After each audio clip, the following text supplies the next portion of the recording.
I'm sorry, I can't help you, right? Because you haven't absorbed the process, right? And if it's the case that the only way that you come to an understanding is through someone else, then you're forever going to be contingent on that person, and hence you're going to be a leech. And, you know, we got to cut the leeches off. Okay, so that's that. Second person of divinity. So, Jesus Christ, the story of Jesus Christ, J-E-S. And then lastly, number 6, salvation through Christ's deeds rather than one's own. This is exactly what I was just talking about, right? Salvation through his deeds rather than your own. He died for us on the cross, and therefore, you know, whatever sins I do in this world, it's sort of forgiven because I have faith, right? So because I have faith and I believe in this power, then no matter what I do, it's going to be forgiven. You know, I'll be 80 years old, and on my deathbed, I'll be like, hey, I lived a horrible life, please forgive me. And, you know, that's a problem. That's a problem, right? There should be, from the theological community, response to that. You know, can you really do that? Do you really get a all-access pass for having lived a complete life of indulgence and decadence, and then at the last minute to say, oh no, you know, this is not who I am, please forgive me? You know, it doesn't seem fair, right? And if it really is just a case of it not being fair, then, you know, people will have to and should be introduced to the fact that, you know, it's just an inherently an unfair system. That would be problematic, though, I think, for the growth of the belief system. All right, so number 5, love gives the greatest feeling of power. Right? I actually want to read this 176. 176. Okay. The power of love. Let me read this section. We are divine through love. We become children of God. God loves us and wants nothing more, and wants nothing whatever from us save love. This means no morality, obedience, or activity produces the feeling of power that love produces. Right? One does nothing bad from love. One does much more than one would do from obedience and virtue. Right? So love gives us, according to the belief, right? The heading of the section is the nature of power. How is it that we attain power? Through religious truths, and I've talked about some of these truths, some of the ideas just now, is through love, right? It's through love that we gain power. So, through love,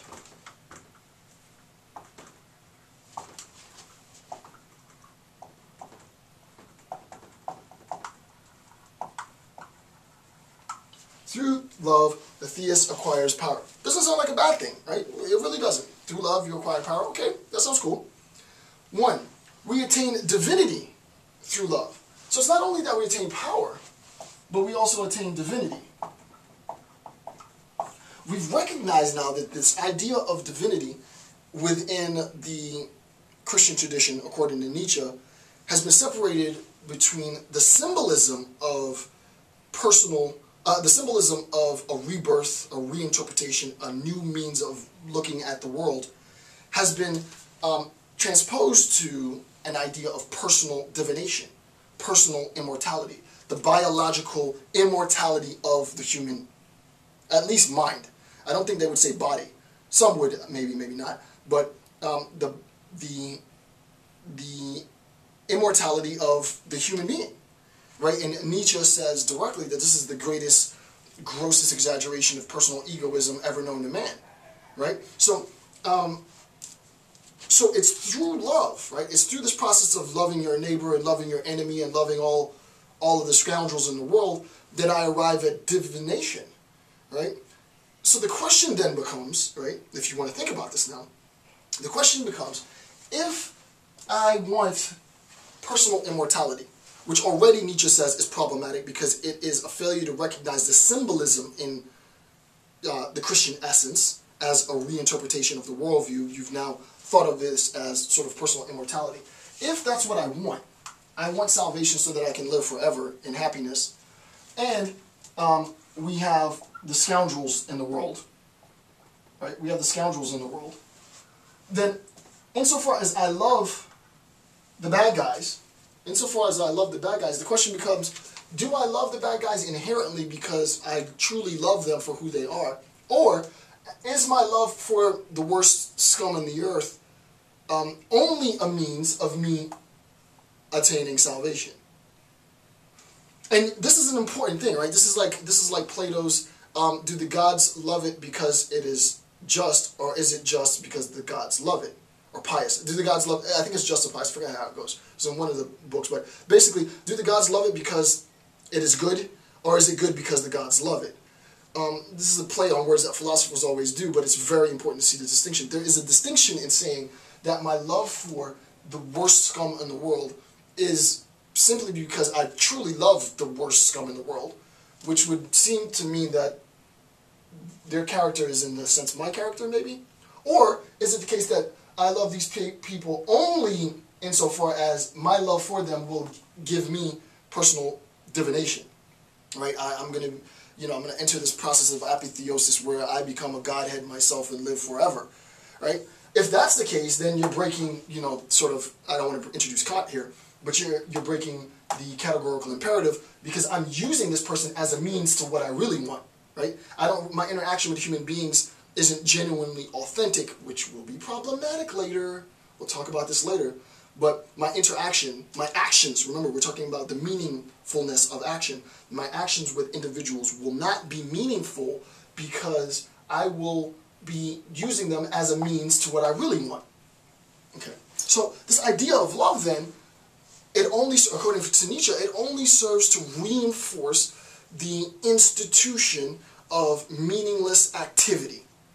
All of the activity, all of this discourse on helping others is completely meaningless because you're really not helping them.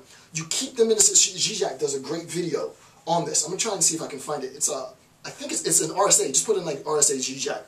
Zizek does an amazing video or they do an amazing video of Zizek's speech, and Zizek talks about this idea of charity, right? What it really is. You haven't changed you haven't transformed the institution in which the young boy lives in poverty, but you have no problems with giving him $20 bill. Your $20 bill is keeping him in poverty, right? What you need to do is you need to give him the tools so that he can rationally think, so that he can transform the nature of his environment, right? So for me, my biggest act of charity in this world, and I don't think I'll ever be able to top it, is this YouTube channel. Don't ask me for $10 because I don't got no money for you. I work hard for my money. I gotta give it to my wife. She gets all my money. What I have for the population, and I'm joking a bit, but what I have for the population is this. Look, this is how you do it, right? Underclass, underprivileged people, people who don't have anything. Stop asking for help. Stop asking for help. I mean, I understand there are instances where, the institution is so corrupt, it's so belligerent that you do need help. And this is why I have my own nonprofit, IGAR. But for the overwhelming vast majority of people who are waiting with their hands out, waiting for someone to help them, you need to be able to develop your mind in such a manner that you now attain independence. And that's what this is all about. That's what this is all about. That's what this is all about. Okay, number 6. The will to religious power is a will to love. For Nietzsche, attaining the love, now this is me, for Nietzsche, attaining the love of God serves as the ultimate justification, right? Attaining God's love serves as the ultimate justification because, quote, and this is a quote from 176 in Nietzsche, this means no morality, obedience, or activity produces the feeling of power that love produces. One does nothing bad from love. One does much more than one would do from obedience and virtue. And I just explained how this happens, right? What ends up happening is that my relationship with people in this world becomes inauthentic. My actions.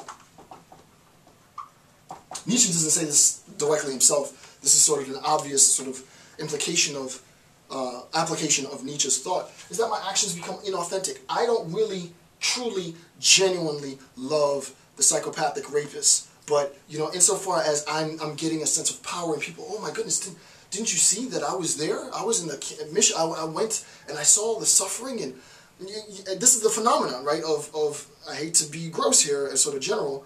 This is a huge generalization, but, within the black community, we notice this a lot. You'll have affluent white people who will go to Africa, into the most, destitute region. And I'm not saying that you shouldn't be doing this, but you go to the most destitute region in Africa, or you go to Haiti. Anthony Bourdain, I have to give him a shout out because I watched